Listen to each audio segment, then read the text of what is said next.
So we got like 19 recordings running. This is going to be perfect. That's perfect. Okay.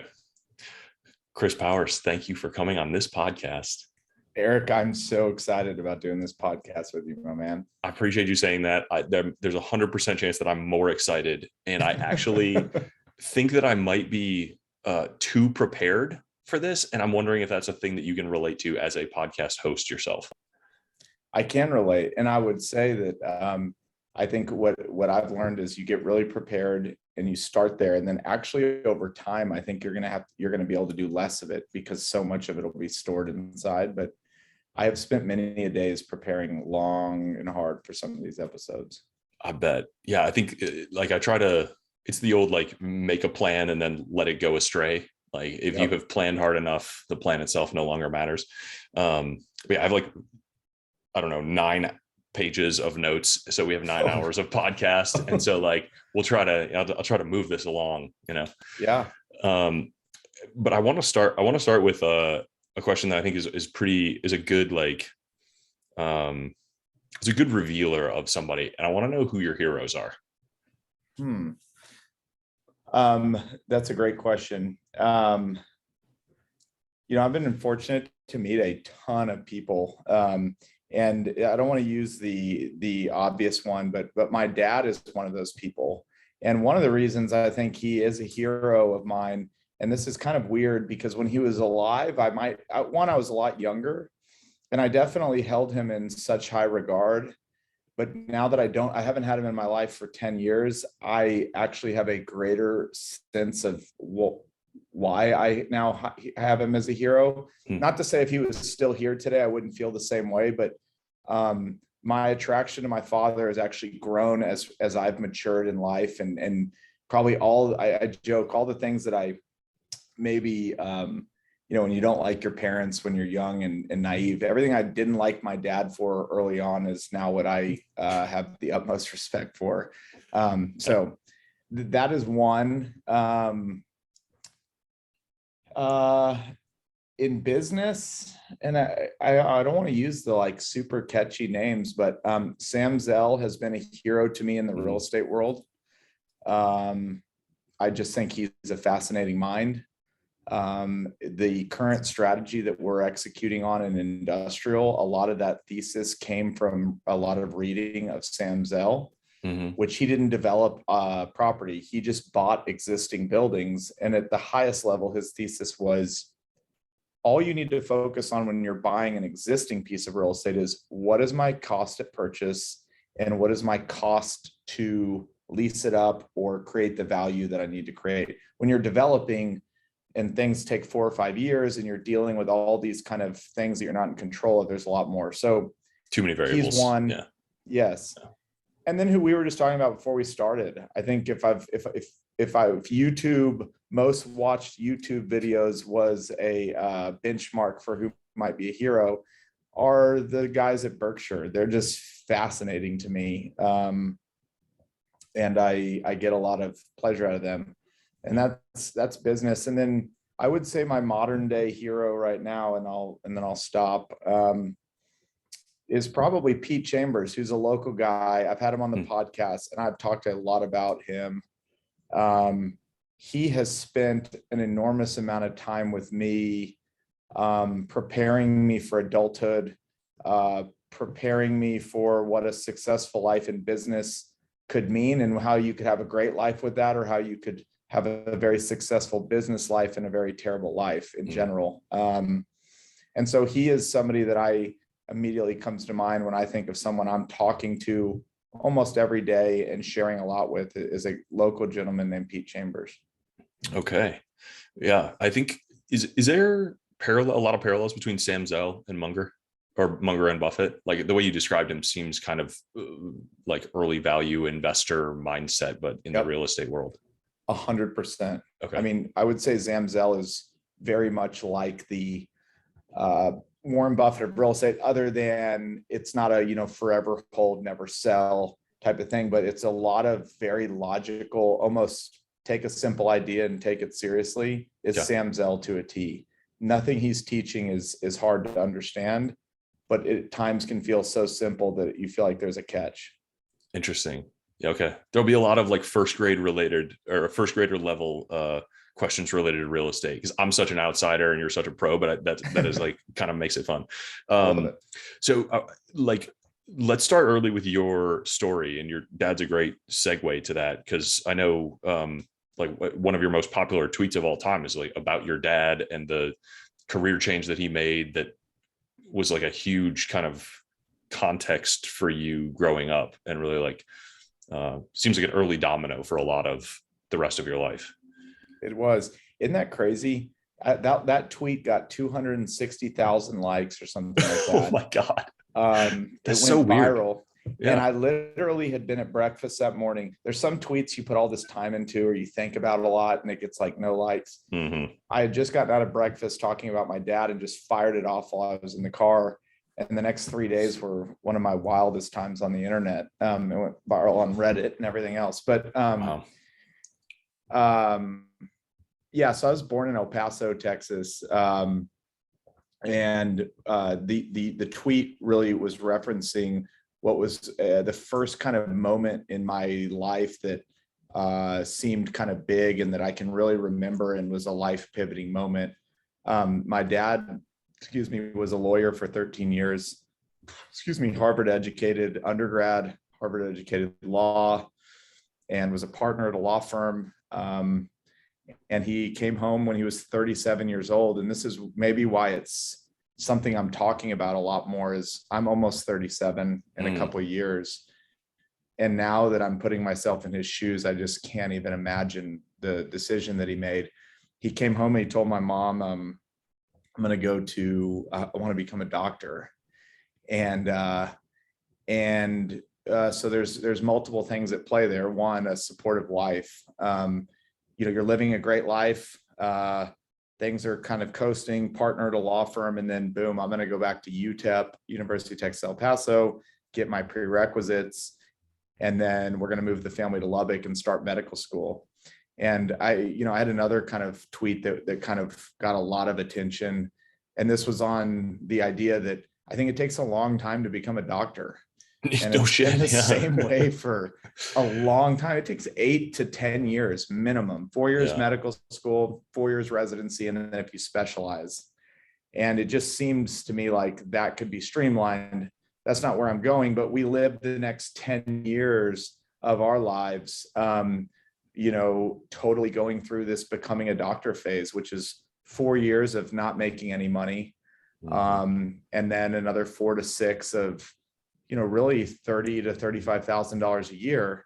And so my goal isn't to paint a picture of I grew up, like in poverty, but I did grow up with this weird thing where we had kind of been here, if you're on the financial spectrum, then we made a decision to go to here.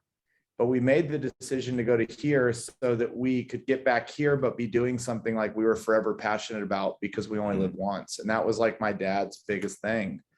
And so the two lessons I've really drawn from that are one, we really do only live one life. That's not to say everybody should go quit their career right now and just start something new. Everybody needs to figure where they're out. But when you have 2 kids, a wife, and you're really comfortable, it's just very hard to make that move. And the second is if you had just made that decision based on a financial basis, you would have never made that. Is adding into it that like money is only going to make you so happy. And so there was a lot I kind of drew on that set a foundation for, I think, as we talk about my life progressing and what I'm doing today, those values are so deep in me. I don't think I'll ever be able to shake them, and nor do I want to. What age were you when this was kind of going down? I was 7 when he came home, or I was probably 6 when he came home and said it. 7 when we started, and I was a sophomore in high school when he was finally named a doctor. Wow. So super formative. Yeah, that's like your whole childhood, really. My whole childhood. Yeah. And a lot of the seeds that were planted came from, we didn't have a lot, so had to work for everything. That's probably what I think we'll talk about it today. I have woken up every day since I can remember feeling behind.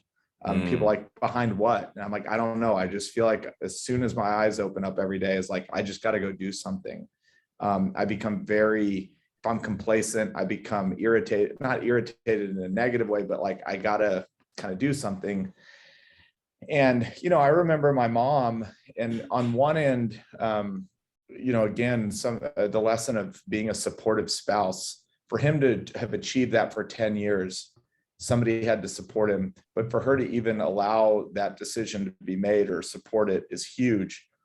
Yeah. And, you think of, yourself or myself, if my wife came to me right now and said, hey, I want to go become a doctor right now, and we're going to have to move, and here's the deal. And it's, you put yourself in that shoes, it's tough. But she would often, at times remind me that, when times were tough or we were frustrated, she would just always kind of say, like, if you go into the world of business and you can kind of become an entrepreneur and control your destiny, you won't have to worry about some of these financial issues that we're dealing with as a family. And that was at a very early age. And so those two kind of combined have really set this like tone in my being that I'm always just kind of going. Interesting. Where did that knowledge come from her? Was she or someone in her family entrepreneurial? Her dad was an entrepreneur. Okay. And I think, again, I'm putting myself in her shoes. You're 37, you're 13 years into a law partnership. This was also just for this time frame. This decision was made in the early 90s to start this. And we remember the stock run up that happened in the late 90s. So as we're taking on student debt and kind of heading back this way, all the law partners' stock accounts were going. I can remember vividly, not just my mom, but even my dad saying, like, it might have been the most unperfect time to leave if you were purely looking at like just leaving your money in the stock market. Yeah. Because my dad pulled it all out to pay for medical school. And my mom jokes sometimes is, as soon as he got paying off all his law degree loans, he started his medical loans. He just kind of always kind of did this. So, and so I'll wrap that up by just saying, I think the lessons to her were this weird, unique perspective that they kind of forced themselves to be poor for a while. Mm-hmm. It was a decision. It was not and I think, when times were tough, or, the other part I'll say about being a doctor, you're not making any money. You're working ruthlessly long hours during medical school and residency. You're gone on call all the time. You're always tired. You only get 10 days off a year. And so it's this perfect storm of like, can't be home, can't make any money, but you need the support system at home. And so I think when my mom, would have her moments, which God knows I would have probably a lot more of them, she would just kind of, her way of maybe communicating that was, if you're an entrepreneur, you don't have to put yourself in this position. Interesting. And so I really built off that. And yeah, she kind of channeled that for you. I mean, the old Josh Wolf, like, chips on shoulders, put chips in pockets. Yep. And I mean, the fact that, I don't imagine you felt like part of that decision when you were 6 years old. It was just kind of the context that your life took on. And then I mean, you're lucky that you were presented with the solution to the challenge that you felt in the world. Yeah. I think, I tell people all the time, I think when we were going through it, when you're in the storm, it's tough. Yeah. Again, it's kind of like what I was saying about my dad. It's very often the things that are most impactful are something you're reflecting on 10 years after they've happened. But that period of my life is still so ingrained in me, for better or for worse. Yeah. And you see like a very different, well, you said before you were like a little bit of a rebellious, like, naive teen. Was it like, was your displeasure tangible in the house? Like, yeah, be honest, I think I was, I meant well, but when things weren't going how I wanted them to go, I tended to maybe rebel. And some of that's like the entrepreneur, like if things aren't how you want them, like go create your own path.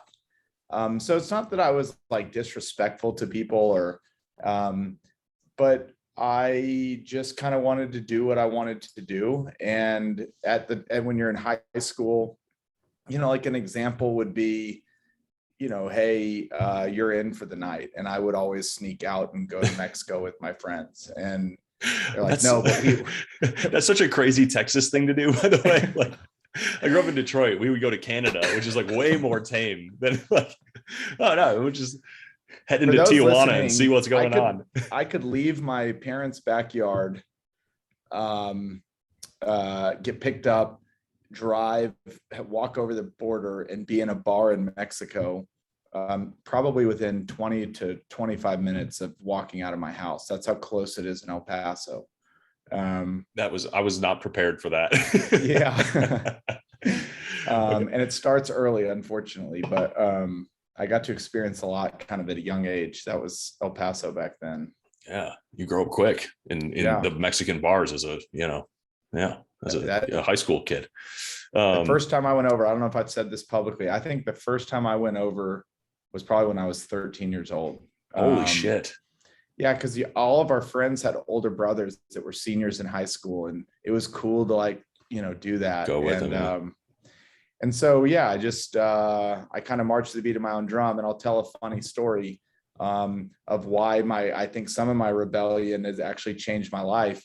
I got, when you're a sophomore in high school, where we're from, you get to go to Europe for 40 days during the summer.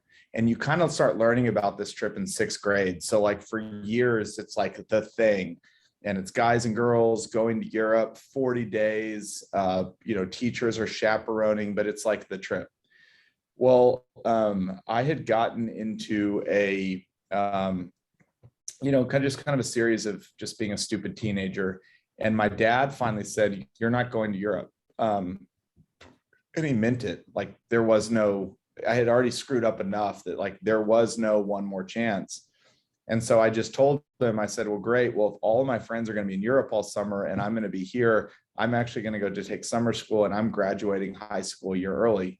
So I actually graduated high school in 3 years, got to TCU early. When people hear that story, they're always like, oh, man, you must be so smart. Congrats on graduating in 3 years. In the back of my head, I'm thinking that is like the last reason why I graduated in 3 years. But that was, again, kind of how I felt at the time. I was just kind of rebellious in different ways. That's awesome. I feel like there's a lot of, everybody has that story where they like take that last, headwind and put it at their back. And like, yeah, it just goes from -1 to +2 all in one move. And I think the other remarkable thing about your career, I'm going to call it, is that it started at 17. Like, you showed up at college and bought your first house at age 17, and knowing how the story ends, we can say like functionally started your career in real estate at 17. I did do that. Which is so badass. and also let me say, like, extremely Warren Buffett-y. Like there's a Warren Buffett theme to this. There's like start early and length of career and simple ideas. And like, that is another great example of it. Yeah, I appreciate that. I went to school at a private university, and I did not have a lot when I got there, but a lot of the students that I was interacting with did. And so I started as much out of like a need to have money to hang out and do trivial things like freshman college kids do. Whereas maybe Warren was like already into compounding and like knew every stock ticker. I can't take that credit, but I did have the hustle and the drive. And again, it was that like feeling behind. As soon as I got to TCU and like mentally was like, oh shit, I'm not going to be able to keep up with a lot of these people. They're all wanting to go to Cancun for spring break, and I'm not going to be able to do that unless I can make more than whatever the library is going to pay me to work hourly to like put books up. And, sure enough, real estate was an opportunity in 2004, and happy to chat more about that. But I got in to solve a problem, and then it was just like fuel for my fire. 17 years later, here we are, and things have changed quite a bit. Yeah. Let's start to like kind of bullet point through some of these, because you you went through, bought the first house, and then for no money down, which is a thing that happened back then. And then pulled out 30 grand 6 months later, and must have just felt like you discovered, I don't know, oil, I guess is a good Texas profit. metaphor. Yeah. Yeah. Refi is not profit for the it's more debt. Yes. So was it clear to you then? I mean, you also, I should say, went on to add like a ton more units while you were still in college. Like, were you working basically full time as a real estate entrepreneur while you were in school? Is that reasonable characterization? It kind of morphed there kind of by junior, senior year. So again, entrepreneurship is all about the opportunities that are given to you at a certain time. You couldn't have built Uber unless Google was built, and then Google Maps had been built. So things can only happen in certain time horizons. But for me, taking it back to just like a real estate thing, you're right. 04, 05, this was 3-4 years leading up to the great financial crisis. That crisis proved to be led by bad real estate practices. And I probably fell into that camp. I was getting loans with 3% down, 6% cash back at closing with no credit and no money. They called them liar loans. They called them stated document loans. The stated portion literally being, Eric, I'm stating to you that I have ambitions to make $100,000 this year. And Eric, I'm stating to you that I'm going to do it through flipping houses. And then you would say, well, show me proof that you've done that. And I would say, well, I don't have to, because these are stated loans. And that was the time we lived in. And so, yes, I was buying student housing next to TCU. I was leasing it. I lived in a room for free. I leased it out to 3 friends. And then 6 months later, you could go back in and do a cashed out refi, which I would do. And so I ended my freshman year with what you said, like $35,000 of cash in the bank. Again, I was so naive at the time. I really thought I had made 30 or 35,000, forgetting that on the liability part of my balance sheet, I just now had a loan for 140 instead of 100. And that parlayed. I ended up buying lots of units throughout college. I started a property management business that managed not only my homes, but tons of student housing around TCU. I started a leasing business. I mean, I think it's crazy for a lot of your listeners, but you probably remember this. I'm more like in that last generation where we were kind of boomerish, but kind of not. People were still driving around, a month before they need to move in, calling a for rent sign in the yard and moving in. I was literally the first person at TCU to put everybody's homes on a web page so that students could browse them all in one spot. Now people lease a year in advance and they're on Zillow or wherever they are, but that was kind of how it all started. And wow. By the time I graduated, I had a business. Was it clear to you when you graduated, by the time you graduated, you're like, oh, real estate is my career. Like, this is what I'm doing with my life? No, it's actually really funny you asked that. So I graduated.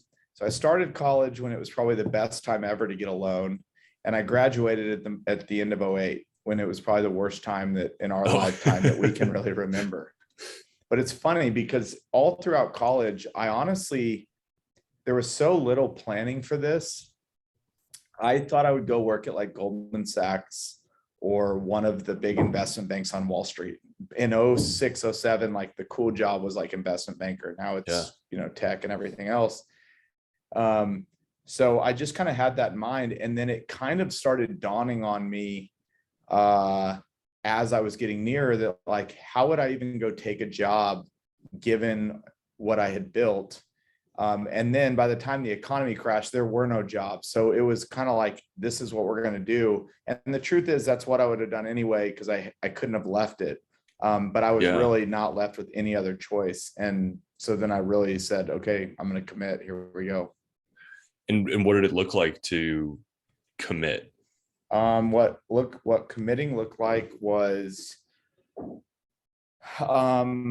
it was a little lonely in the early days. So um, I had, taking a step back, I had just gotten a line of credit before I graduated, and that was tied to equity in my homes.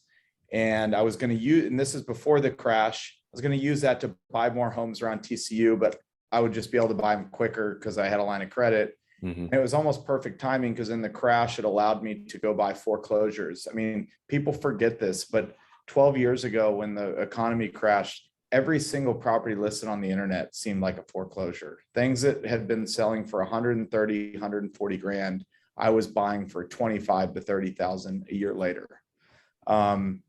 So again, early, I really felt like I started my career at the bottom. Obviously, I had been in college where it was going up, but I didn't feel it that hard at the bottom. One, because I was at TCU, which was an insulated Texas university, and you have parents that are guaranteeing leases. So, I didn't feel it from that end, but I just remember everything was in foreclosure. It was crazy. And so what kind of getting started and kind of committing to your point was, I think your first question was it full-time in college? And the answer was yes, but it wasn't mentally full-time like this is it. It almost was like a hobby. But if I go back and I look at all the time I spent and the hours, and I had employees and I knew accounting and I had a loan and I had a business, I just didn't think of it that way. I thought of it as a college hobby that's going to make me money and I'll be successful in whatever I do. The commit was like, okay, this is what I'm doing. Now let's get even better at everything. And if I'm going to do something and commit, like we're going to the moon. And I poured every bit I had in it. Yeah. I mean, it's probably worth like recontextualizing that, because in 2008, when, everything went from $130,000 to $20,000, it felt like the world was ending.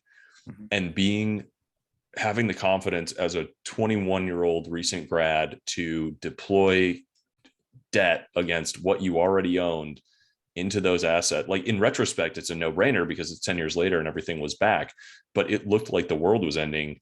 And I can't imagine the stones that it took with your first year, Eric, in business. Was it just easy for you? It was total naivety. Okay. It was total. It's not that there wasn't some stones to it. But it's kind of one of those things that, like, if you knew everything you know now, you might not have done half the stuff in your life that you've done. It was a lot of naivety. I often think about, how important that was. And I'm not saying there wasn't an element of risk to it. Don't get me wrong. I understood that the world was shooken up, but I didn't go into it with all these battle wounds. I think the people that really were having tough time pulling the trigger, it's part of because the nice office building they had bought a year ago was, 50% down. And so they were battling kind of two things. I didn't have to battle this like historic, massive loss of equity. But I will say the one moment I remember the most in the whole downturn, is crazy as it sounds. My investments 2 teacher came into class the day that Lehman filed for bankruptcy and the market, fell off a cliff. And grown man in his 60s, just sobbing in front of the whole class, like crying, talking about all the things he could have bought yesterday that he will no longer ever be able to buy today. That was, when I think of that whole time, that was the first day I remember going, we're not in Kansas anymore. This is watching this guy cry in front of a class of 100 students. And that was kind of the moment for me where I said, okay, I thought, okay, we're in a different world. But I would love to give myself credit that I was was really smart about it. But some of it was naivety. Some of it was, I had to keep making money. Like I had to do stuff, or I had to go get a job, which at that point, I didn't really want to do. And so, there was a fair amount of risk taking, fair amount of naivety. And I'll give myself some credit for being smart enough to continue pulling the trigger. I'll give you a little more credit too, which is that you were in possession of some earned secrets. Like if you hadn't spent the last 4 years learning and building all of the systems that you had around like this local geography and how to buy houses and the property management business and leasing, that the naivety or confidence or certainly the line of credit, whatever you want to call it, might not have been there for you to take advantage of what turned out to be, I'm assuming, like an incredible start to your career and kind of a launch pad for everything that came next, or at least a tipping point. It was. No, you're 100% right. And, Buffett talks often about if you love something and you're good at it and it keeps getting cheaper, you should be wanting to buy more of it.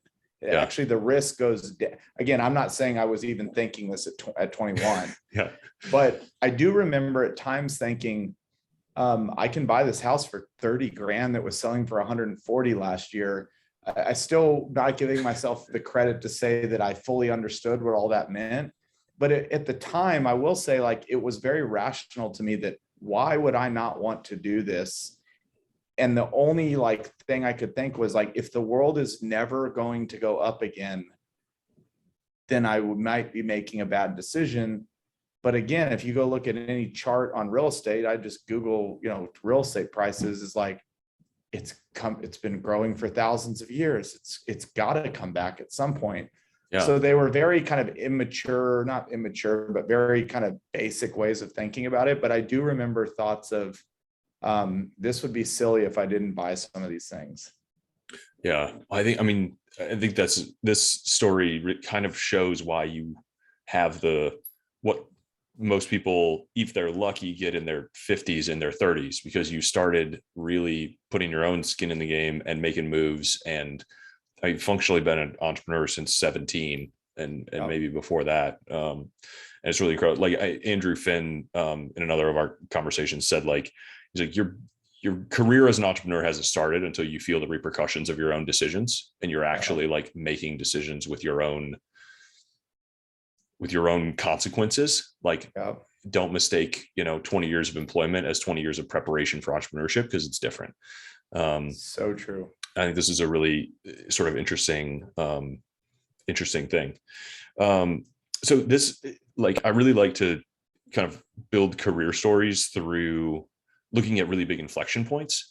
But this is where my research brain loses the thread of clear inflection points. So I have a little bit of a sense of the epic Fort Capital as it is today, but I sort of lose the story between 21-year-old Chris and the next big inflection point. So maybe help us kind of see some of those stones along the way.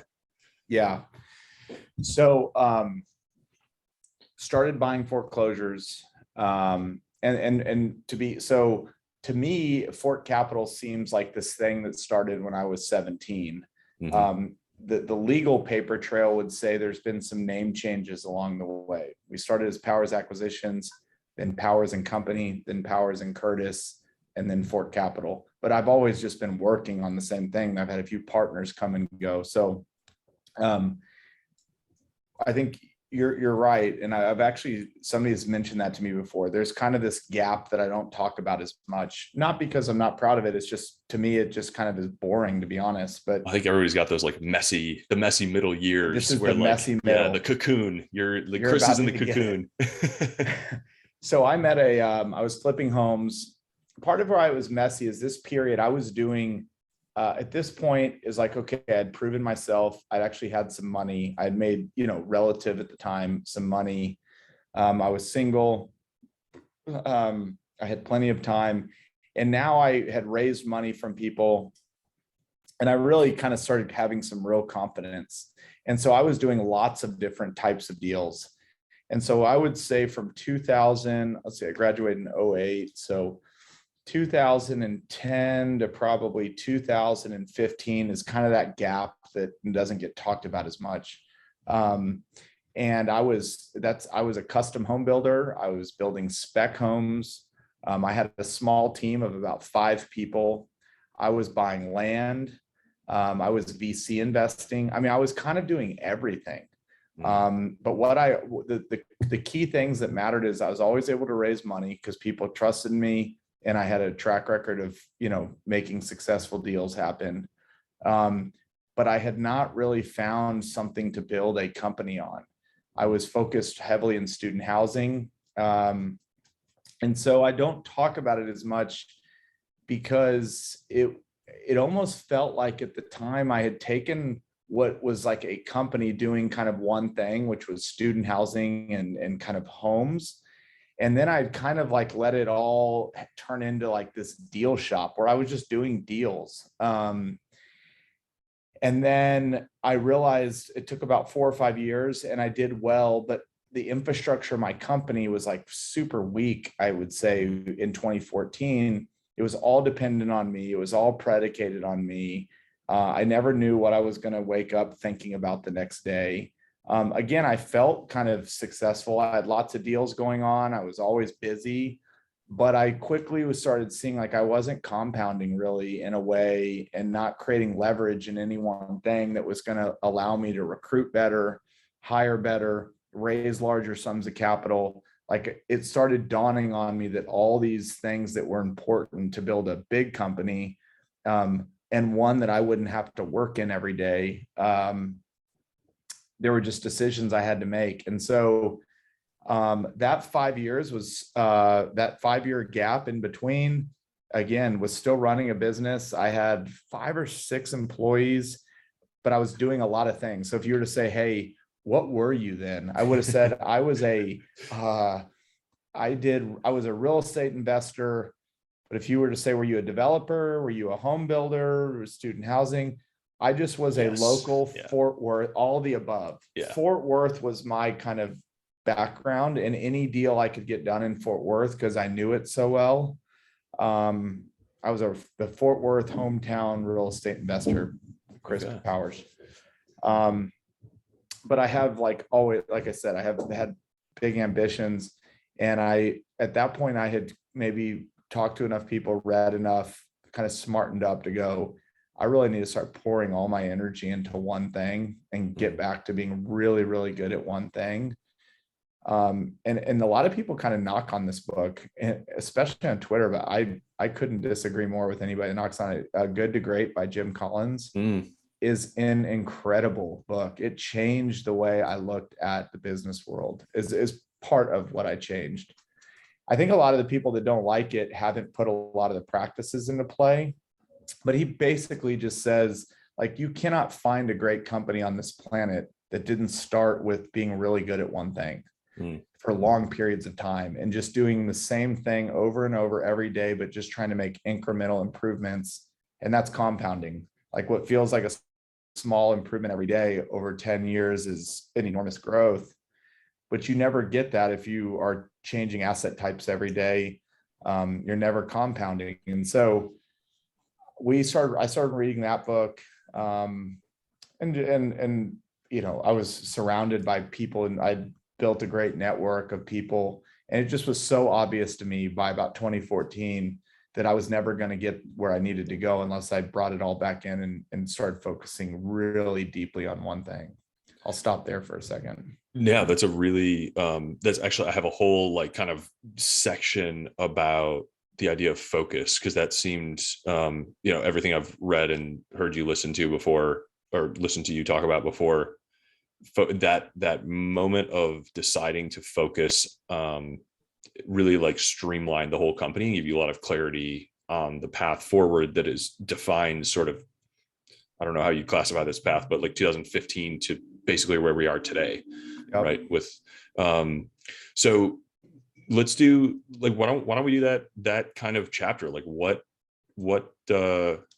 happened when like you picked a direction and the fog cleared, or did the fog not clear until did it stay foggy until the decision of what, you know, there's 2 decisions in there. One is we need a direction, and 2 is like, okay, what the hell is it? Right. Like what was that process like? And then you got to steer this whole ship around to, okay, how do I build this organization around this direction? And that's its own sort of set of changes that has to take place. So what was that kind of chapter? I love talking about this. Okay. So, because I think it's applicable to everybody. Dude, this is the thing that I'm like probably the worst at right now in my own like self-assessment of my life. So I think this is the medicine I need to take. So yeah, lay it on me. And to be clear, my natural instincts are to be terrible at this too. It's why I do things like a podcast and things. It's an outlet for me to not go break other things in order for me to have some fulfillment. It's weird because most people on earth, and this is just human nature, most people on earth don't like change.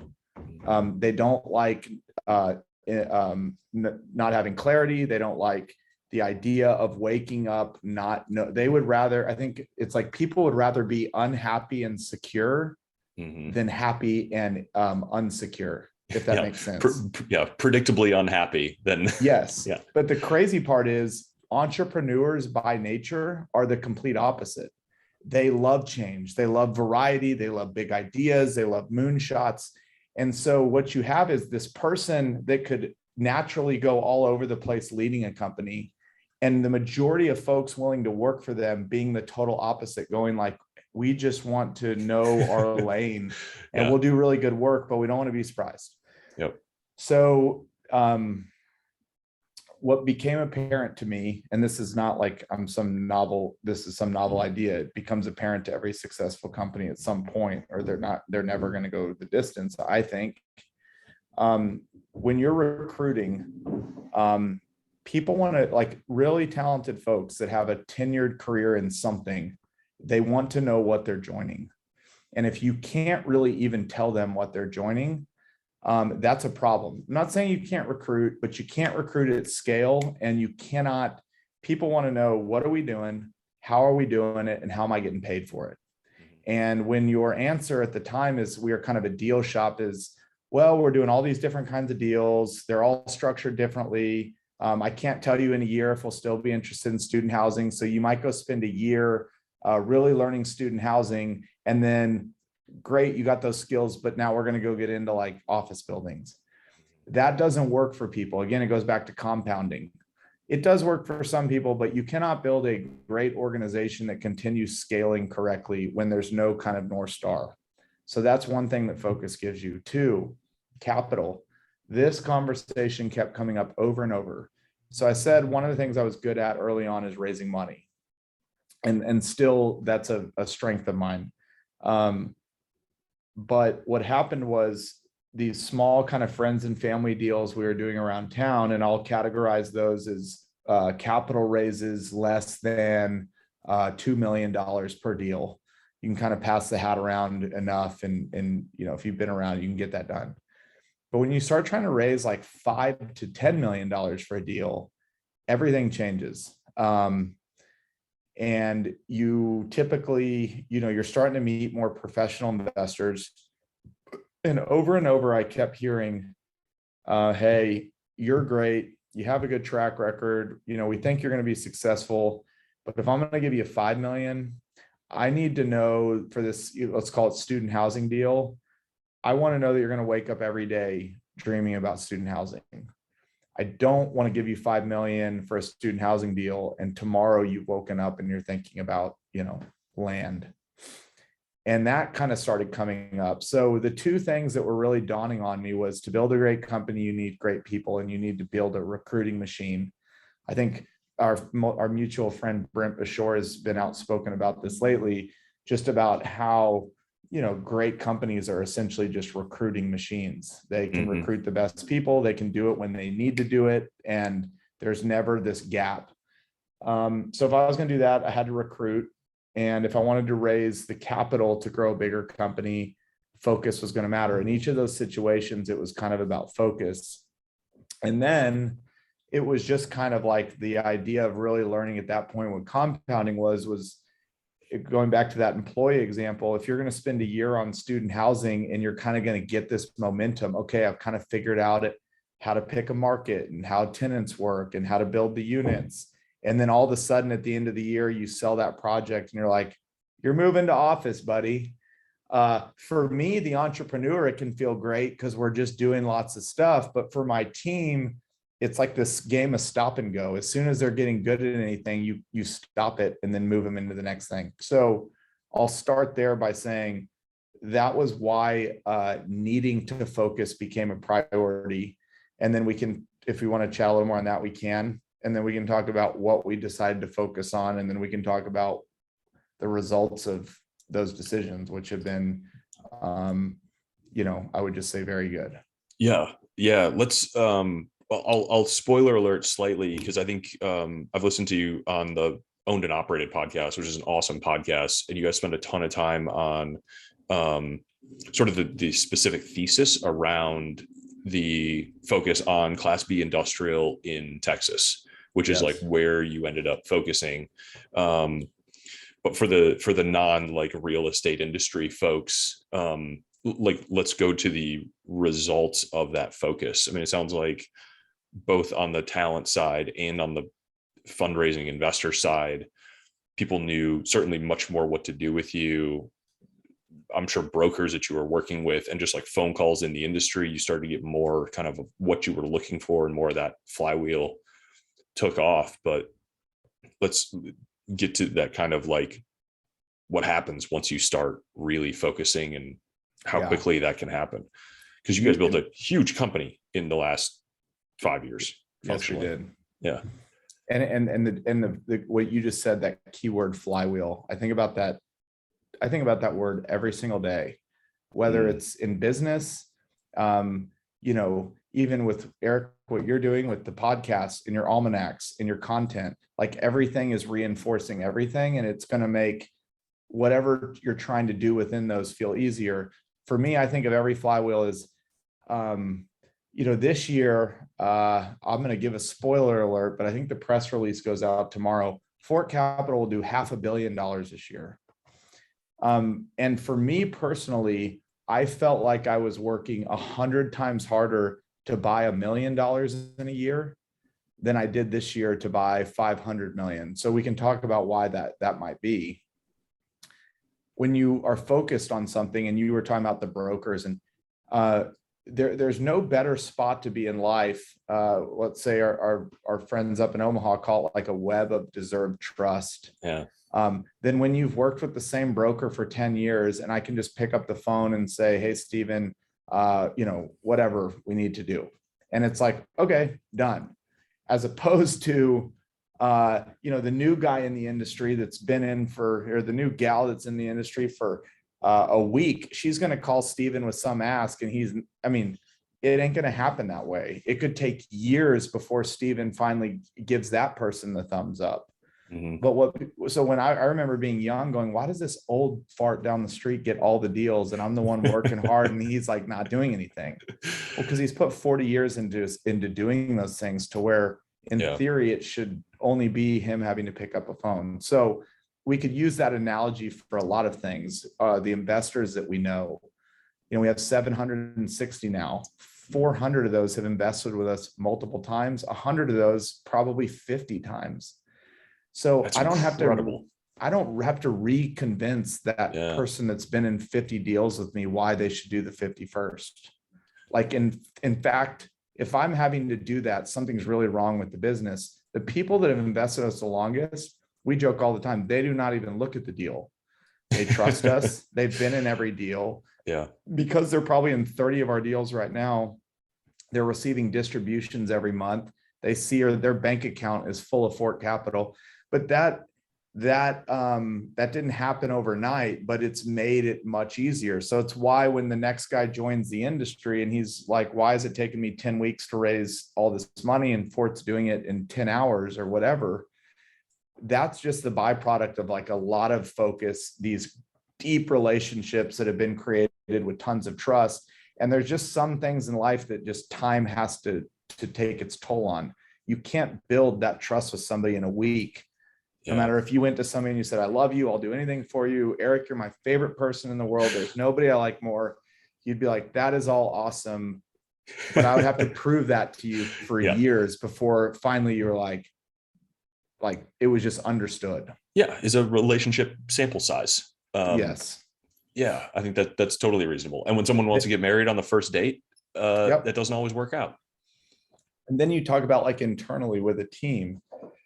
Even if Eric and I went and started a company today, and we went and hired the most talented people in the world for the positions that we needed to fill, even though all the talent is in the arena, it would still take us a couple of years to build a systematic process. Mm-hmm. Everybody can kind of has that gut feel of how everybody's going to work.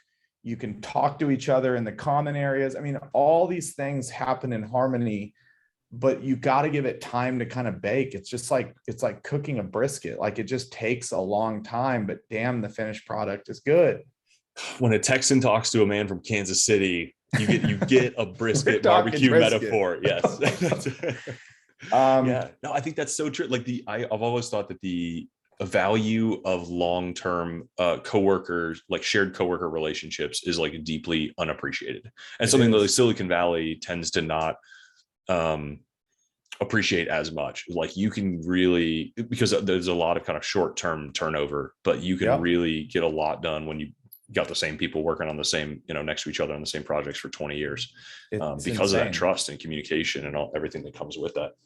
And when they're all working on the same kind of idea and thesis, it's not that things don't change, like within, not change the thesis, but as you grow, there's just different challenges. So you're Yeah. always solving something new. But when the North Star is constant, these people just get into a cadence very quickly. Again, going back to that idea of student housing, office, here, there, they can never fully get into a rhythm because there's a lot of stop and go. And so, and then as a leader to a company, it's so important. Like if you're going to war, the general is telling his soldiers, this is the mission that we are trying to accomplish. When you're in a business, if you cannot tell the people that work for you, like what the hell you're trying to accomplish, and in real estate, what can often happen, and I would say this is what it was de facto, I didn't mean it to be this, was for like that 2010 to 2015, the mission was to make Chris Powers more money. There Mm-hmm. was no like mission to go be great at industrial or be great in Texas. It was like, no, do that deal. Why would you do that deal? Because it makes money. Yeah. That's where I also realized really quickly, really talented people, they want to make good money, but they're not necessarily going to sign up for a life of a mission dedicated to just making somebody else's wallet fat. And I didn't set out to do that. It's not like I told people in the office, this Yeah. is what you are here for. I would have said, you are here to change the city of Fort Worth. Yeah. Um, but that isn't really the genuine what was happening. And so once I realized also, oh man, great people want to work at place, and that can't be the mission. Again, it's another reason to focus on something. Somewhat ironically, it seems, I think I heard somewhere, I don't remember if this was public or private, that like you are actually on a mission to make all of your employees as wealthy as you possibly can, and that has just like switched entirely, and that you have these very kind of thoughtfully constructed, super generous incentive packages for, I think, all team members. Yeah. So back to what you were saying, even about like the tech industry, where everybody's just kind of, I wouldn't say it's not, and we're not painting a broad brush of everybody, but everybody's just like using everybody to get to somewhere, and there's not a lot of long-term thought put into anything. And for some people, they do really well, but there's a lot of people that try and chase this dream and bounce from startup to startup, hoping to hit that thing. Mm. Well, in our industry, it's a little bit different. And so, yes, I think kind of to what you said is what I tell people all the time. And now we have like 6-7 years of proving this out. You will always probably be able to find somebody that'll pay you more in any 1 year. Cash, short-term cash comp. Mm-hmm. But you will not find many people that are willing to let you in on the backside, the long-term wealth creating side. Yeah. And what happens is when you start offering that, and there's now been 13, 14 people in our company that have seen the fruit of that long-term mindedness. And now they're preaching to the rest of the company, especially the younger people. This stuff is real, it's tangible, but you have to wait. And I know our younger generation folks think that waiting 5 years for something is like a lifetime. Whereas the other spectrum, you used to have people that would go work for Coca-Cola for 50 years just to get that pension at the end or whatever it was. Yeah. And so, yeah, money isn't the one thing that's driving people. People are driven by wanting to feel accountable for something and wanting to work with great people and feel stimulated in a purpose. But I will tell you, paying people really well and not just a bunch of cash up front that they can go blow, but showing them this kind of wealth that can be created on the back end. It creates really loyal people that are very accountable and that get really comfortable and turn their starry eyes off of looking at every company. I've never had a recruiter approach me because I've never been recruitable before. And this is crazy, Eric. I've been in business a long time. I've never had a recruiter approach me. So and nobody in my company is naturally going to come tell me, hey, a recruiter called me today. So for years, nobody was telling me this stuff. And so like 2 years ago, I was talking to some people and I was like, have any of y'all ever been called by a recruiter? And like the entire table was like, we get an email a day from a recruiter. That was a light bulb moment for me. In the world we live in today, every single employee in this planet, if they're worth a damn, is getting emailed incessantly by recruiters. And how do you, what are you going to do for them so that they stop even looking at those emails? Yeah. So that's a long way, but yes, paying people is really important. And I will tell you, as a business owner, there is nothing more satisfying than seeing people have these moments along the way where the financial part of it materially changes their life. Yeah, I think those are such some of my favorite kind of entrepreneurs that I've become friends with over the year. Keep like meticulous count of the number of employees they've made millionaires, and that's like the thing they are most proud of. And I think it's like a wonderful way to live. So that's a very good kind of synopsis of the team side of things. I'm actually also curious about you kind of dangled some bait in front of me on the investor side.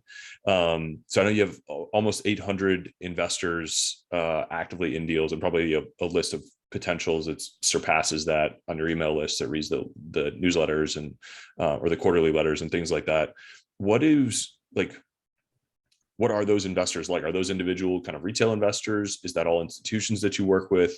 What is like the role that Fort plays in people's portfolios? Because I know real estate has a very, I don't know, it's a lot different, especially these sort of syndicated deals is a lot different than like, I don't know, I open my brokerage account and like buy a REIT or buy some stock.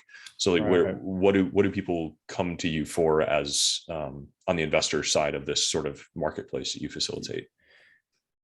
So for everybody listening, there was no grand plan here. This is just how we got to where we are.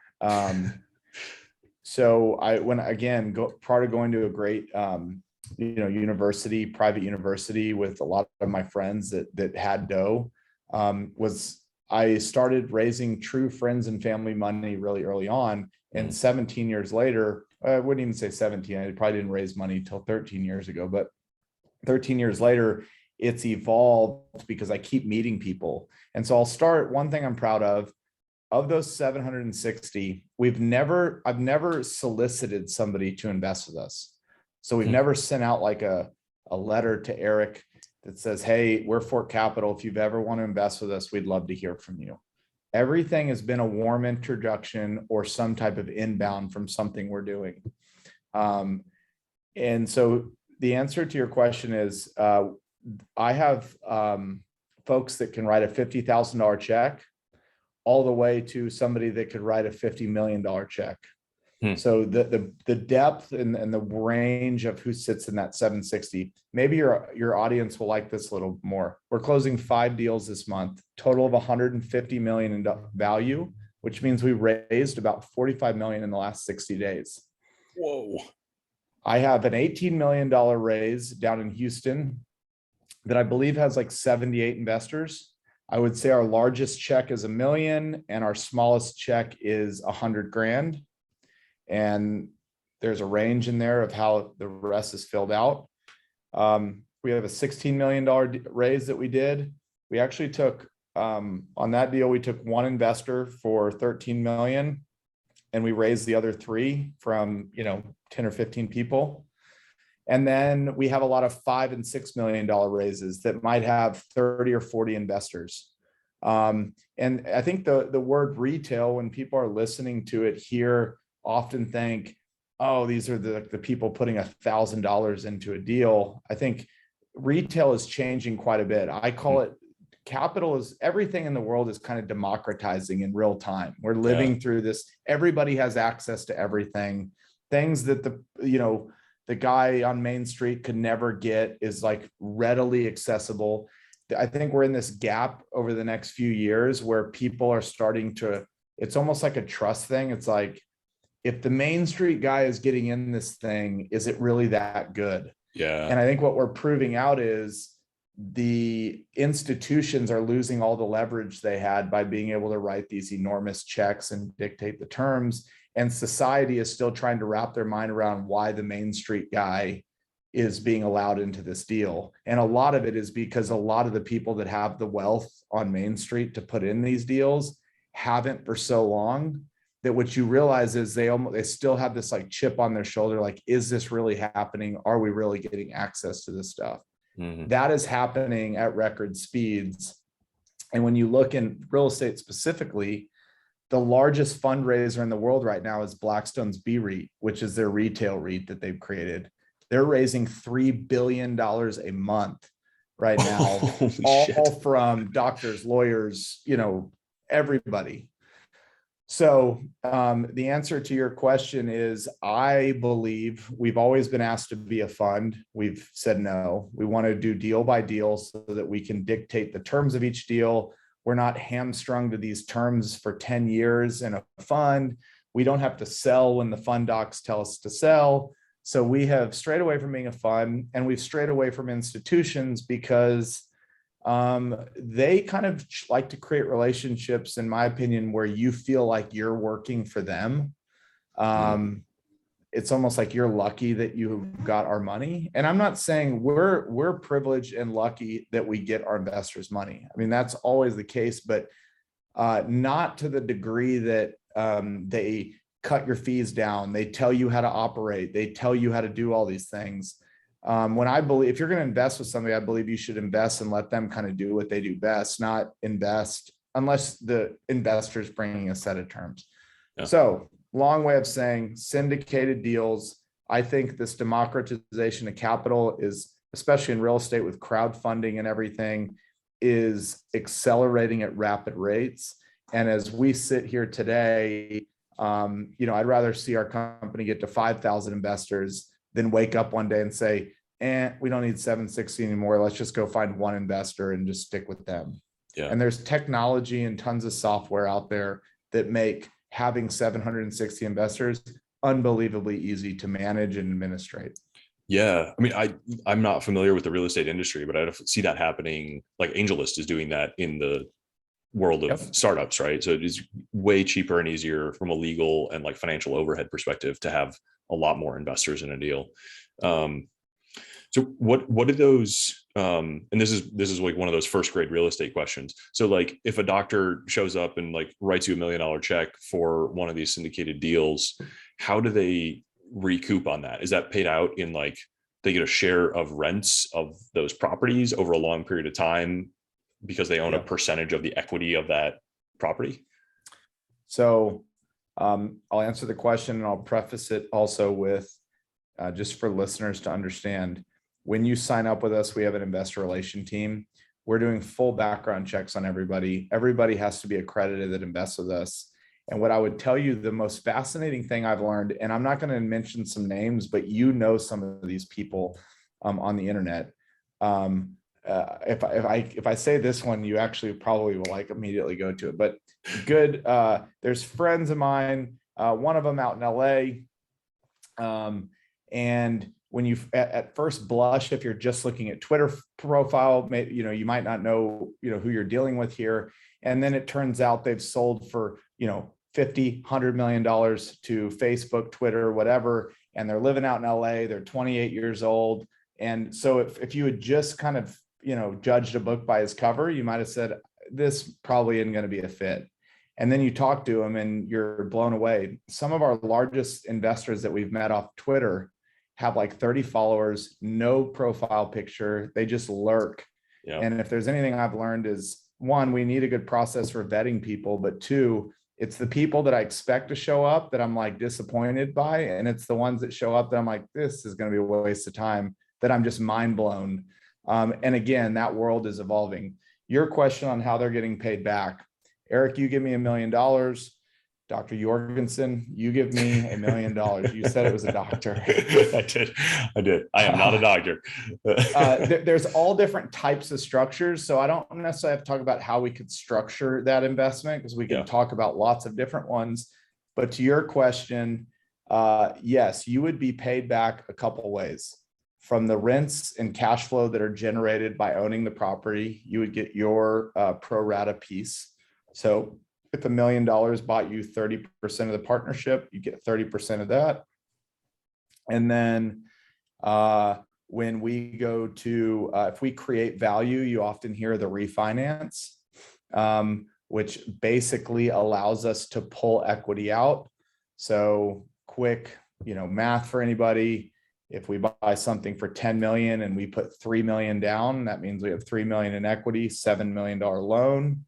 If that deal is now worth, let's say 15 million, and we go refinance on the same leverage ratio, which is 30-70, I'm now going to get a loan for, I don't know, 11 million bucks.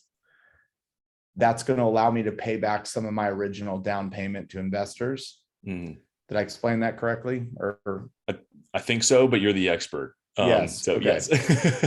when you create more, you can basically, one of the beautiful things about real estate is you can take a larger loan to pay back your initial equity, and it's not a taxable event. It's a non-taxable event. So that's another way I'd get you your money back. And then the third, of course, is if we ever sold for a profit, you would get your percentage of the profits. Yeah, it's a very interesting, for somebody who's like spent most of my time thinking about equity and building businesses, real estate just like breaks my brain sometimes with how the deals work. And I've learned a lot from listening to you and Nick talk about, like, what is and isn't a taxable event. You can be way more comfortable using more leverage, and like smaller amounts get much bigger deals. And it's very, I don't know, it's a very interesting kind of process. And then the structures of like, people sort of mixing the strengths of real estate with the strengths of, a media business or something like that. Because you and Nick both are like, run basically an online media business and a real estate business. And these things kind of like support each other really well, like as a source of cash and a source of, it's the flywheel. Yeah. Like they just feed each other. They do. And you kind of throw Twitter in, but I would say the same for you with your content business, your book writing business. But for me is, if you had the 3 parts of the flywheel, my podcast and Twitter, my real estate business, and, investors, every single podcast I put out, I meet new people, go check out my real estate company. If they're interested, they reach out and they become an investor and they start telling other people. And then that kind of virtuous cycle kind of keeps continuing. So again, I think we signed up 400 investors in the last 18 months. Wow. And again, there's no it's all part of this kind of flywheel. People keep discovering us, and the more content I put out online, there's just more chances for people to discover who we are.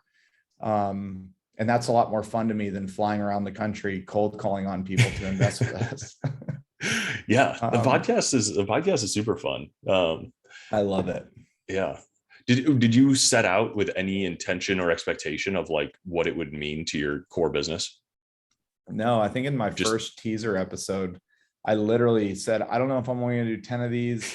I just feel like I'm in a really fortunate situation in life that I'm always having cool conversations with people that I'm always regurgitating to others. Yeah. So I'm going to record 10. And if nobody listens to them, and this is something you're going to have as well, that's a blessing for your family for generations to come, not just your kids, but 10 generations from now will be able to listen to their great-great-grandfather Eric talk about what he was interested in when he was 30. Yeah. Your audio files will travel for hundreds of years. So I said in there, I just said, if nobody listens, my family might be interested in what dumb Chris Powers at 31, I guess when I started, was interested in.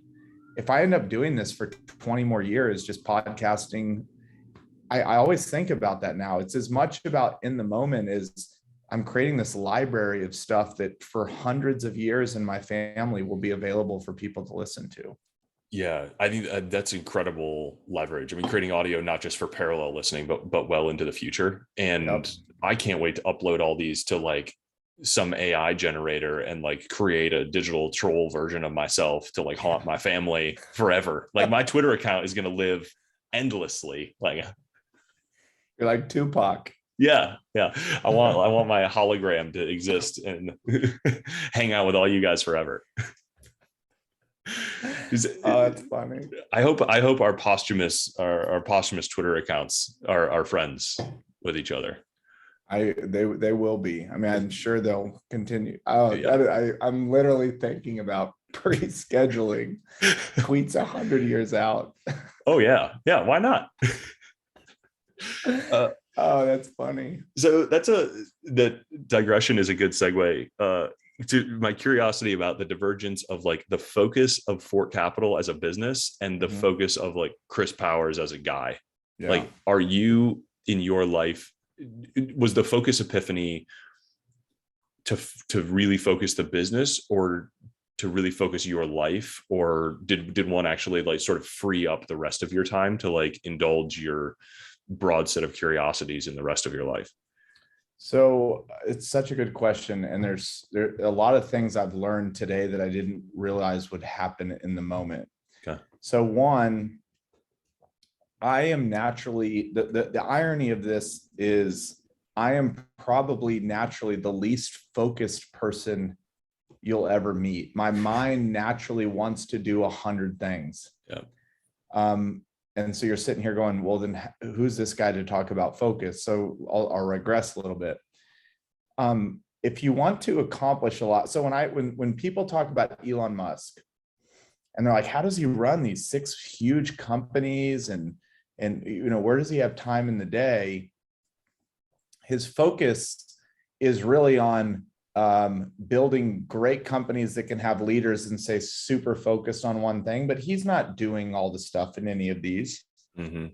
So for me, I realized not that I want to be Elon Musk, but I do want to be able to do other things in my life. But in order to actually do a lot of other things in my life, I'm going to have to learn what the power of focus actually means. And by understanding now how great a decision it was to refocus Fort and focus, I've now transitioned out of CEO. I have a CEO that runs that day to day. Of course, I'm involved, but I'm not involved in the day to day, and that is all because of focus.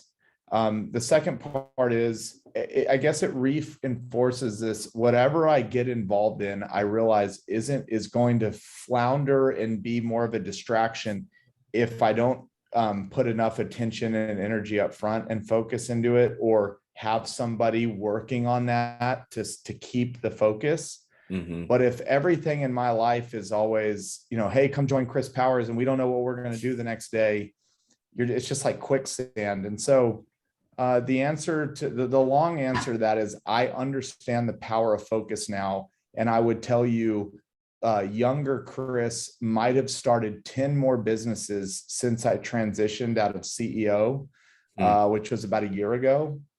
But now every decision I make in my life, I literally filter it through. Is this just a fun to have, thing that I'm excited about, and in a month it's just going to like willow away? Or is this something that can go the distance? And if it's going to go the distance, I then have to look in the mirror and go, and that means you're going to focus on it for a few years, which for me is not natural. So for me to do it, I have to have a lot of conviction. And so most of the things I'm now working on in life, I kind of put through this test of how long do I stay focused on it early on, because I am like the king of 10 good ideas a day Yeah. and wake up with no good ideas anymore. And so I'm really conscious of what sticks. And that kind of goes back to the focus lesson.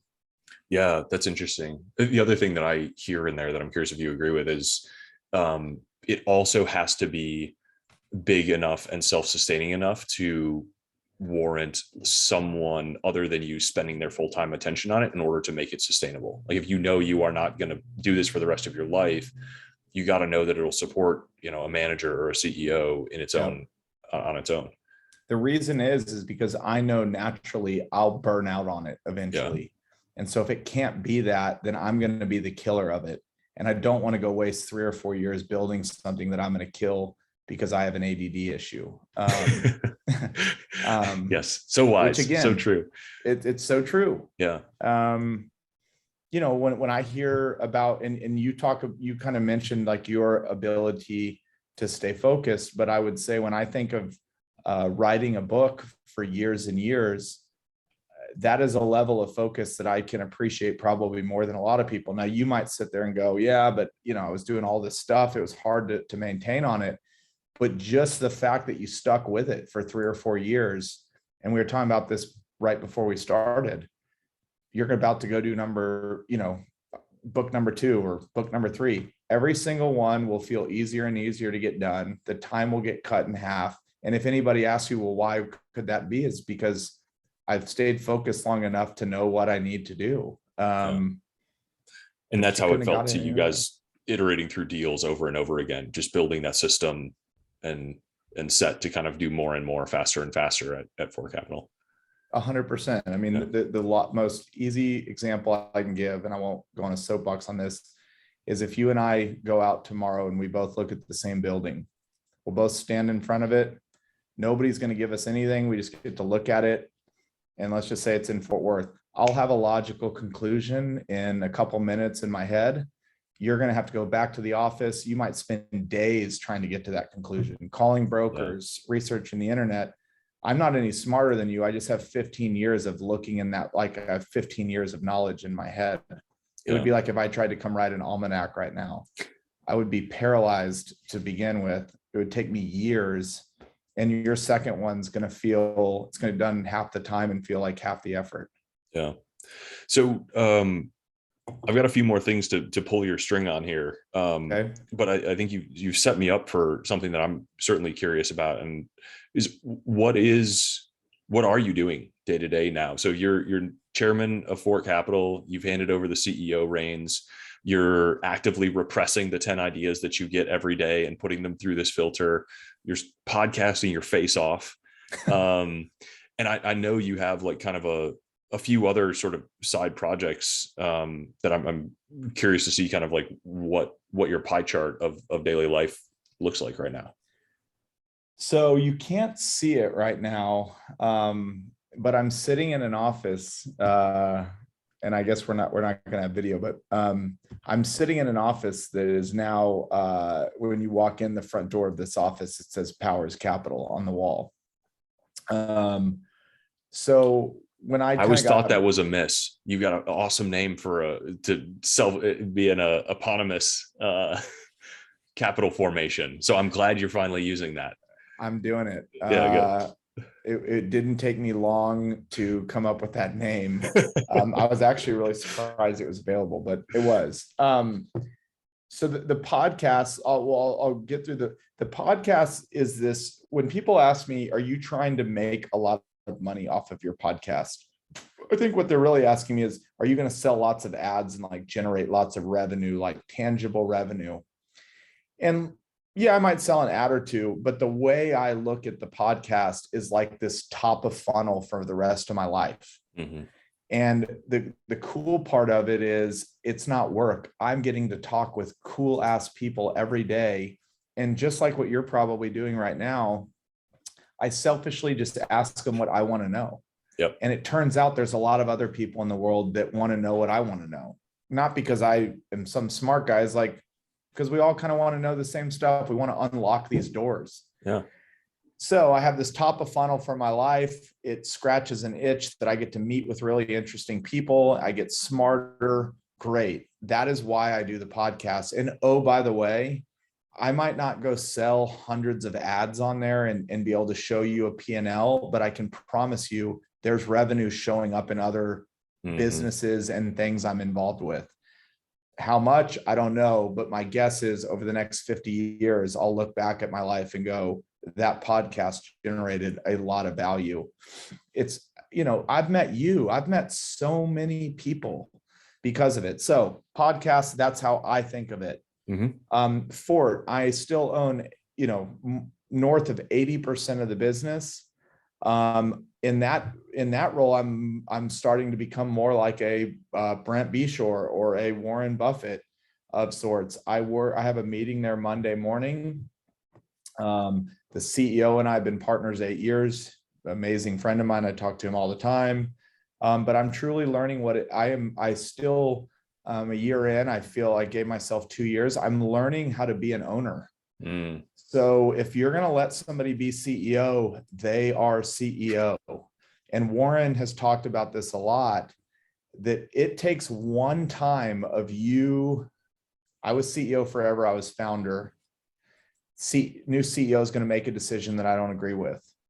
Warren's been very vocal that one time of me coming over the top and exerting some power because I own more of the company could destroy the relationship indefinitely, or it could take years to repair to where you want the CEO to not be second guessing their decisions or thinking, fuck, if this decision isn't good enough, I'm going to hear from Chris. Yeah. So that's one example of what learning to become an owner. Again, I have lots of ideas. It's easier for me to look at Fort at any point in time when I'm not in the day-to-day action and go, we should do this. Yeah. But it's smart to understand it's easy for me to have that idea because I'm not there day to day realizing all the projects. Yeah. You're not burdened by the details. Yeah. Correct. So that's one area of my life. Okay. I'm an owner, power, and then I have 2 VC funds. They're small, $5 million funds. I've invested in over 40 venture deals. Those are going to start rolling up to Powers Capital. Powers Capital will start to become, I tell people, like a family office style business, but we'll keep raising capital from others and investing in probably alternatives. But back to the conversation we just had, I'm not getting into anything that if I'm going to start investing in crypto and Web3 and a lot of that, you might see somebody at Powers Capital that's really, really good at that, because it's not going to be me. I'm going to learn enough to be dangerous, but never enough to do it full time all day and build all the relationships I would need to build to be successful in there. Yeah. Interesting. So it's a holding company. Yeah. I'm glad you said that, because I was going to come back to, like, you dropped VC low key in your kind of like 2010 to 2015 chapter. And I made a note to come back to it and be like, whoa. Like, you're real estate, venture capital, real estate. So what is that? Is that just like, I don't know, I got friends who send me these deals? Is it like I have unique insight into, these are specifically like a venture fund focus or real estate focused software investments that you make? Like, where does the venture piece come in? So if you go to Fort Ventures, which is fort-ventures.com, you'll see our portfolio to anybody listening. Oh, cool. So I have a buddy. So I tell people all the time, I know I told you earlier that if I hadn't stayed in real estate, I would have gone into investment banking, and I kind of lied. I actually really investment banking was actually probably what I would have done, but I really wanted to go into tech. But 2008 in Texas, like, nobody was getting into tech. So it was a desire of mine that I probably wouldn't have fulfilled, because everybody in my life would have thought I was crazy. Yeah. Long story short, that's a way of saying tech has actually always been one of my biggest passions. Fort Capital, I think Twitter is starting to learn this, is a very tech-enabled real estate company, more than most, 100%. I'd put it on anything. Yeah. I had a really good friend go out to Silicon Valley, go through Y Combinator, ended up selling his company to Airbnb. But while he was in Y Combinator, would always send me deals. Hey, you want an angel invest in this? And what I realized really quickly was they go by really quick. Even in 2014 and 15, they were. But he had amazing tier 1 network. I mean, Andreessen Horowitz was his leading VC. So he was just seeing things before anybody was. And for anybody that's listening that is thinking about getting in venture, and I'm an outsider, I don't do it every day. It's all about who you know. If you're at the earliest stages, you can be the smartest guy in the room that knows the idea is good. But if you don't, the rounds are only a couple $1 million. If you're not in the room to actually put money in the deal, it doesn't really matter. He was how I was able to get into the room. And so I would say 20%, half of our companies are probably YC backed companies that we'll invest in. He's a YC fellow, so he has early action onto which companies are doing well. Oh, I would say a fifth of them are prop tech businesses. My real estate holding prop tech is starting to grow larger. I just joined On Deck with Chris Moreno. Be On Deck is owned by Eric Torenberg, I think. I'll be in their real estate group. And then I'm just in like random deals that candidly probably don't know a ton about, but the 5 LPs that brought me the deal are smart as shit. And I'm like, look, if you're doing it, I'm in. Like, I can't disagree with you. You're my due diligence. It's amazing how much a venture works that way. Yeah. I would tell you my best investment right now. I know what they do. It's very simple what they do, but I am purely in it because of who was in it. I had no desire to, I would have never seen these people. It's a company called Bolt. Yeah. Is it weird? I mean, you hear it in the conversation. People are like, it's like the main signal almost. It's like, oh, you should invest in this company. And before they even tell you what the fuck the company does, they will tell you Naval and Chris Powers and like, Ben Horowitz invested. And you're like, oh, okay, I'm in. Say no more. For you're sure. Like, yeah. And people used to ask me like, well, how much due diligence do you do? It's like, how much do I need to do if Andreessen's in the deal? They're definitely doing, like, I know that the founders aren't like, criminals. Like, if Andreessen is thumbs up, like there's a whole layer of due diligence I just don't need to do unless I just have some ego that I'm going to find something that they can't. And there's not a ton, like the only due diligence to do at the pre-seed levels is very social. Like there's no, like, you're not going to go inventory their warehouse, like. Yep. I took the December off of Twitter. I started on Thanksgiving and I have not tweeted in, it's been 2 weeks. It feels like 2 years. Are you twitching? Yeah, a little bit. But you'll like this. The book I'm reading right now is called Token Economy. Oh, okay. And it almost looks like a textbook on Web3, and it is giving me base layer knowledge. I bet you I've listened to 50 hours of Web3 podcasts in the last 2 weeks. I'm spending as much time as I can really trying to learn what Web3 means and is.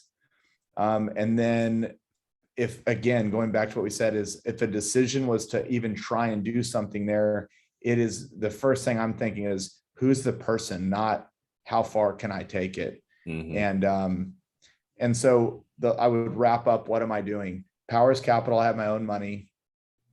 Fort Capital's feeding me money.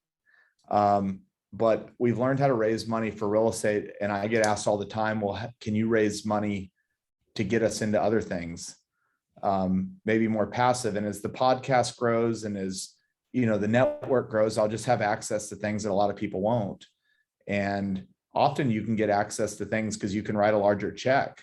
So if I can bring that to the table, I would say 5 years from now, I think Powers Capital, it'll function like a family office in the sense that I don't want to grow this big company, but it'll also function like private equity in that I'm going to raise outside people's money and invest in kind of different businesses. And I hope it's not a weird question, and I have my own like version of this and my own answer to it, but I'm curious as to like, what is the, like, to what end with that sense? Like, because this is all a really fun way to kind of like learn and bet and meet people and get it all together, because you have some, like, you have built a very successful company, but you're not selling it and retiring it and beaching. You're probably working just as hard as you always have on Powers Capital instead of Fort Capital, and sort of getting a reset around your curiosity. I mean, I just think there's like it's the $1 million question, Eric. It's a blessing and a curse. And I honestly mean this because I now have 2 daughters. I've got a 5-year-old and a 2-year-old. And I was the guy that used to work till 9 o'clock every night, not because for no other reason than I loved it. Like there was nobody watch. I mean, it was just, I loved it. And what I told you, I think it was the first thing I told you when we started this. I've woken up every day feeling behind. Has that And changed that at all? it has changed. I have financially, I'm in a position that I'm able to take a little more of a deep breath now because of some of what's happened in business. Having kids has made me realize a big priority is to spend time with them. Mm-hmm. If I'm being totally honest, and I've, some people might listen to this and say, man, that sounds kind of cold. But I think going back to how people are wired, I think there's people, call it dads, that could spend 8 hours a day with their kids and take them to the park and read books and just like never give. I'm great with my kids in doses. Give me shorter time spurts where I can give them all my attention. And so I will never be the dad that I think could be a stay-at-home dad. And that would never be me, but I have to make my kids a priority. And I want to make a big dent on the world. And I just feel like with with everything we're experiencing right now, there's a long way to go. But to answer your question, when is enough enough, or to what end? I ask myself that every day, and I have no idea, because at this point, I can say enough to say it's not about the money at this point. It's about everything else. The money's great. Yeah. But I don't have desire. Like, it's not because I need to pay for something that I can't already get. Yeah. I think the way we're wired is so hard to overcome, and the worlds that we build and the egos that we build for ourselves when we're teenagers. Like I remember, and I didn't even understand, I didn't encounter the opposite of this worldview for a very long time. But like, I remember, my dad was a small business owner, and I was reading like biographies of Richard Branson and Ted Turner and being like, wow, like these guys became billionaires by serving like thousands and hundreds of thousands of people and helping them. And like that money is a symbol of how many people they helped and how many people chose to interact with them. And I was like writing like journal entries like, I want to be a billionaire because it means I will have helped this many people, and like it'll be obvious the impact that I made when like I have that label. Yep. You just nailed it. Yeah. I mean, I think that like people on Twitter always write like, how much, those questions, how much is enough to you? Yeah. And the answer to that question is, how big of an impact do you like? It's not fully that, but it's how big of an impact do you want to have? Yeah. Like there's no, if you turn it into impact, which is like how I see, an earned net worth, let's set aside like scammers and, massive inheritance, but like an earned net worth, I think, is a reasonable representation of like impact had. And it's hard to ever say like, oh, I've had enough impact, like I'm just going to stop. Yep. I'm going to stop using the skills that I've, created, and the, friendships and relationships that I've made. Like, why would you stop? Yep. Yeah. It's an eternal question. I don't know if I'll ever fully be able to answer it. All I would say is, I get more perspective on how I want to spend time, and it doesn't all end up in the office anymore. Yeah, sure. But I get antsy after I've been sitting still for 5 minutes. I need to pick up a book. I just need to, I'm very, just wired. Yeah. So you haven't slowed down. You've taken deep breaths now. You're working just as hard. Did anything, like there's a passages from the Almanac of Naval keep like popping into my head as you're talking. And I now I can see why we jive on this, but I wonder if that changed your thinking about any of these things, because he talks about this like hedonic treadmill and this like sort of, Naval also certainly like, financially successful by any remotely reasonable expectation, but like still working, still investing, still starting companies, in the same way. I wonder if that sat with you at all. It did. And we set goals as a company, and I set like things I want to get done, but I get asked all the time, like, what are your goals? And my answer is sometimes maybe not what they're listening to, or not what they're wanting to hear. Is I don't have goals because I just know that I'm going to like do it. Like, I just know that I'm going to keep moving the ball forward, not because I'm some, brainiac, but because I literally have so much momentum from when I get out of bed in my soul that I'm just going to keep getting stuff done. All that to be said, maybe the way I'm answering your question and how Naval thinks of it is because of, I started early at 17. I'm only 34 years old. So I'm not speaking like I've lived this long, long life. But in a lot of respects, I feel like I've been through more in 17 years than a lot of people go through in a 50-year career. And I have gone through these mental stages or mental goals of where I thought I would be much quicker than I've gotten there, much quicker than I had set out. And here's what I would tell to the people listening. And I think a lot of people in life can relate to this. Every time once I get there, then this. It doesn't happen that way. Yeah. You get there and it's not empty, but it's also not, I'm going to take a break. Like, I'm done. Like, I think the only way to answer your question is to what end is if I literally made a deal with myself that said, if I get here, I'm going to stop. Like, I am going to physically change my life in this way. Because when you're saying it tongue in cheek, you're like, if I get here, I'll work less. Yeah. And then you get there and you're like, why would I actually work less? Because I told myself that 2 years. Like, hang on a second. Right. I've accumulated all this leverage, and now each incremental piece of work accomplishes more than I ever have before. Correct. Yeah. It's a game. Yeah. For people that really love the game or love the action, it's a game. Yeah. At some point, you're not doing it to pay for things. You're not doing it to meet people. You're doing it to see what can I get done on this short, finite time I'm here. Back to where we started. You only live once. So something I wrote down actually when you first mentioned that, and it is like Brent Beshore talks about like early entrepreneurship as a knife fight. He's like, you wake up, you grab the knife off the bedside table, and like you run into the knife fight and like that's entrepreneurship for like the first decade for pretty much everybody. And some people never leave that. And like the contrasted with, you're like feeling behind, you have this sort of background that's like propelling you, and you're working your face off and you're accomplishing all these things. Like, are you working? Is your like state of mind now as you're working more like peaceful, more joyful? Like, is somebody sitting in an office with you today feel a different presence than like the Chris of 10 years ago? Oh my gosh. If anybody that worked with me 10 years ago is listening, I'm sorry. No. Yes, it is I can say that. I think we all mature. A lot of it is showing people grace and like having patience. Yeah. Again, when you're so driven and naturally, again, I'm going back to kind of personality types, but there's people that can just naturally see around corners.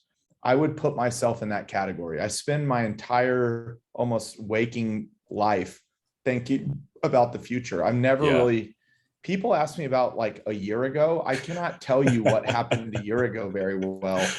But then you have those friends that can tell you about a movie they watched 5 years ago, where they were sitting. I'm always looking forward. Yeah. And so to the question that you were saying, I was hard to work with early in the day because I knew in my head where we needed to be as a company and what it looked like and how it would feel. And every day that we didn't match up to that, I just wasn't very patient. And I think, again, going back to focus, it's taught me the things that I really want to see play out, and you just got to be patient for those things. I give people, I think, a lot more grace and empathy than I ever have. Again, it's not near perfect. But I would say the short answer to that question is, I'm a lot probably more laid back than I used to be. I have moments where I can go from 0 to 100. Yeah. But I kind of know why I'm doing it now. Whereas the knife fight early on, you're just trying to survive. And, every moment your emotions are kind of, you run on adrenaline for years at a time. Mm-hmm. Okay. We're through my 9 pages, believe it or not. There's so much stuff to kind of come back. And like, I have a lot of open ends to tie up, but this is not a 9-hour podcast. We'll do part 2. We can do part 2. Yeah, I would love that. So by way of closing question, I think there's a little bit of a, I don't know, it's a tough question, but I think you're up for it, which is, what is the most foundational principle that you can offer broadly to all entrepreneurs? Like something that is true for almost everyone pursuing whatever they're pursuing. That's something you've learned in your career thus far. Oh man, that's a great question. There's just a couple, yeah, there's something that comes to mind. This is kind of in hindsight, but and especially in the world we live in today, I think to be a great entrepreneur and to be a leader is to be humble and have a lot of humility, because what ultimately what you need is to build something great. You need great people around you that are willing to follow you. And I think that people's bullshit detector, their ability to detect somebody that's not being genuine with them is very good. Despite what people say or what you might hear, everybody has a sense when they're being told the truth or when they're not, or when somebody's motivations are pure when they're not. And in a world now that is so transparent, and there's lots of stuff that you hear, I think about this a lot, and this is maybe the answer I'll give today: is a leader that is humble, that has a healthy dose of humility, will have a much better chance of going the distance, because people would rather follow somebody like that than somebody that is all for one and not one for all. And it matters a lot. So I would say that is one thing that everybody could have in common. And I don't think it will ever serve you poorly in life, in business, or in entrepreneurship. I think that's an amazing bow on a beautiful package. So thank you so much, Chris, for doing this and taking the time, and being such an open book about what is, I think, truly an amazing story. And I wish I had heard it at 17, but this is the next best thing. Mm-hmm. And I'll there's a lot to unpack and learn and apply from here. And I look forward to it. Yeah, man, I'm so glad that we've gotten to know each other. And I really appreciate the opportunity to be on, and your thoughtfulness.